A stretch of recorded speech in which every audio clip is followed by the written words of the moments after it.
Hello everyone, welcome back to my channel. Hope you are doing great, and in this video we are going to discuss about the common complaint in pregnancy and what all advice you should give to the pregnant mother regarding diet, regarding calories, and so these all things we will discuss. So first of all हमारा जो problem है that is first one is dizziness on lying supine. So जब mother like सीधा supine लेटती है, she complained about the dizziness.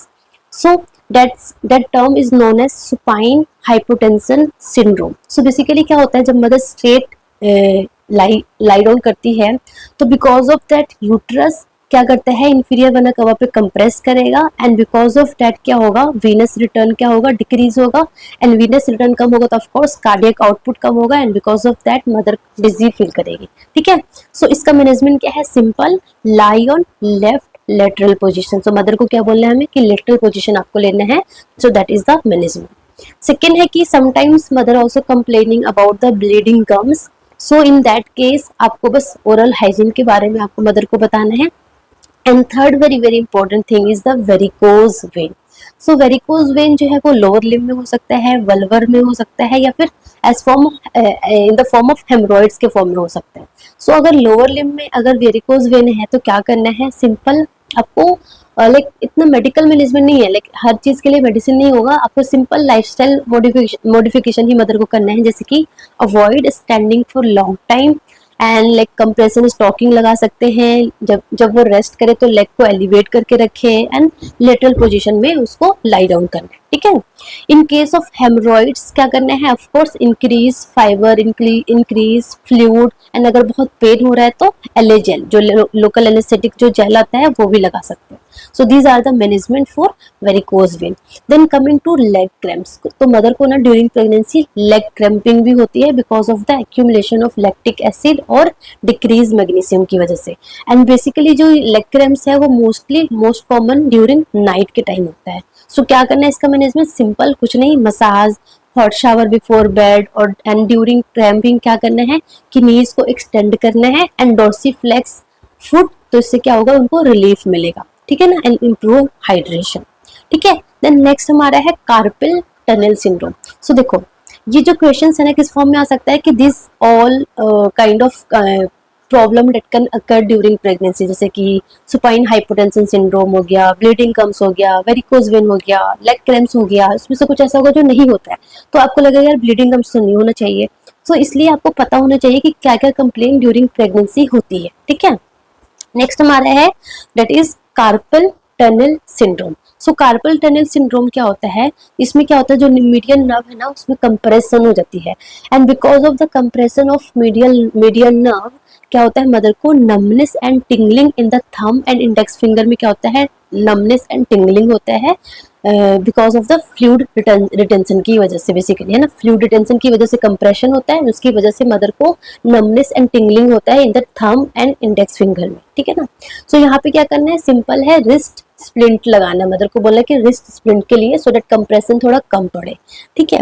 उसके अलावा back एक तो बहुत कॉमनली लाइक प्रेग्नेंट लेडीज में आपको बैक एक बहुत ज्यादा कॉमनली देखने को मिलेगा. सो फॉर दैट आपको एडवाइस देना है that is correct the posture, resting by leg elevated, hard bed पे आपको लाई करना है, बैक मसाज हो गया एंड अगर बहुत ज्यादा पेन हो रहा है तो एनाल्जेसिक्स ले सकते हैं. ठीक है. उसके बाद very important thing is that कि weight gain during pregnancy. So during pregnancy actual कितना वेट गेन होना चाहिए. So that is very important questions.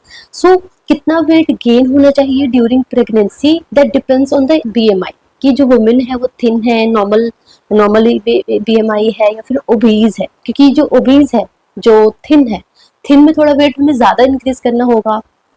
Obese तो वो ऑलरेडी ओबीज है, थिन को अगर 12 केजी वेट गेन करना होगा एंड वो बहुत ज्यादा ओबीज है उनमें थोड़ा 12 केजी गेन करना होगा, उनमें थोड़ा कम करना होगा. So weight gain during pregnancy depends on कि फीमेल का BMI कितना है. ओके. सो अगर जो फीमेल है वो थिन है, BMI लेस देन 18.5 है, देन जो वेट गेन कितना होना चाहिए अप्रोक्स 12.5 टू 18 केजी के अराउंड. ठीक है.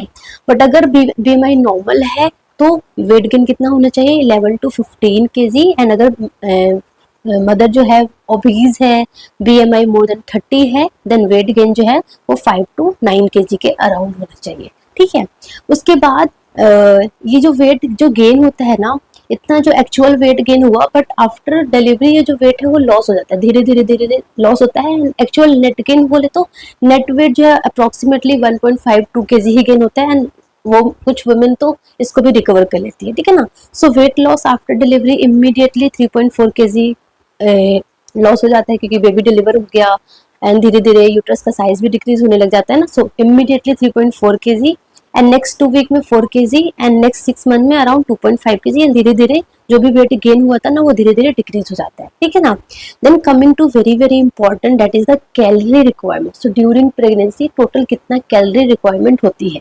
सो इन फर्स्ट ट्राइमेस्टर में बेसिकली 0 एडिशनल कैलोरी की रिक्वायरमेंट होती है। बेसिकली जो एक्स्ट्रा कैलोरी रिक्वायरमेंट होती है ना वो सेकेंड ट्राइमेस्टर से होता है, जब बेबी का ग्रोथ स्टार्ट होता है। ठीक है ना, सो सेकेंड ट्राइमेस्टर में 340 plus kilo calorie per day चाहिए। तो जो भी मदर का पहले का कैलोरी था, let suppose 1500 kilo calorie mother का पहले का रिक्वायरमेंट था, तो उसमें 340 आपको ऐड करना है। सो 340 kilo calorie additional calories mother को चाहिए during second trimester. During third trimester additional 452 kilo calorie, and during lactation like 0 to 6 month तक जब मदर एक्सक्लूसिव ब्रेस्ट फीडिंग कराएगी, देन 600 किलो कैलोरी एक्स्ट्रा चाहिए। एंड आफ्टर 6 मंथ, क्योंकि जब baby weaning करेंगे, baby बाहर का भी फूड ले रहा है, एडिशनल फूड भी ले रहा है, तो थोड़ा सा मदर को जो कैलोरी है थोड़ा कम हो जाएगा, that is around 520 kilocalorie per day. So आपने क्या देखा कि लैक्टेशन के टाइम मदर को सबसे ज्यादा कैलोरीज की रिक्वायरमेंट होती है। So this is very important number, you should know. Then coming to this value, like protein कितना चाहिए होता है, कार्बोहाइड्रेट कितना चाहिए होता है, फैट कितना चाहिए होता है, कैल्शियम कितना चाहिए होता है, आयोडीन कितना चाहिए होता है। इसमें से अगर आप ये सारा नंबर भी याद नहीं करोगे तो चलेगा। आई मस्ट से कि आपको ये नंबर पता होना चाहिए, कैल्शियम का एंड प्रोटीन का। ठीक है ना, सो कैल्शियम जो प्रेग्नेंट फीमेल को around 1000 mg, so that's why 500 mg BD mother को दिया जाता है, एंड लैक्टेटिंग मदर को भी सेम 1000 mg, पर बट सम बुक सेज कि 1200 mg नीडेड, तो लाइक 1000 mg और 1200 mg as per your options आपको करेक्ट करना है। So that is the calcium requirement during pregnancy and during lactating. ठीक है, सो ये आपको पता होना चाहिए। Then coming to very very important, that is the folic acid supplementation. यहाँ से बहुत तरीके के एमसीक्यू बन सकते हैं। तो सबसे पहले folic acid supplementation as a prophylactic, मतलब कि सारे यूनिवर्सली सारे वुमेन्स को इतना डोज देना ही देना है।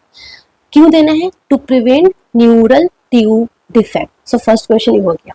सेकंड क्वेश्चन की प्रोफाइलेक्टिकली मतलब कि फॉर ऑल वुमेन कितना डोज देना है, that is 400 microgram per day.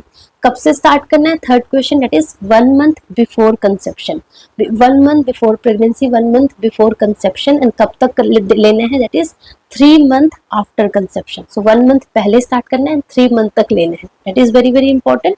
And जैसे ही 3 मंथ कंप्लीट होता है उसके बाद मदर को कौन सा टैबलेट दिया जाता है? That is iron folic acid, that comes under red pills के फॉर्म में आता है। ठीक है ना, okay. So that is the prophylactic dose for all women.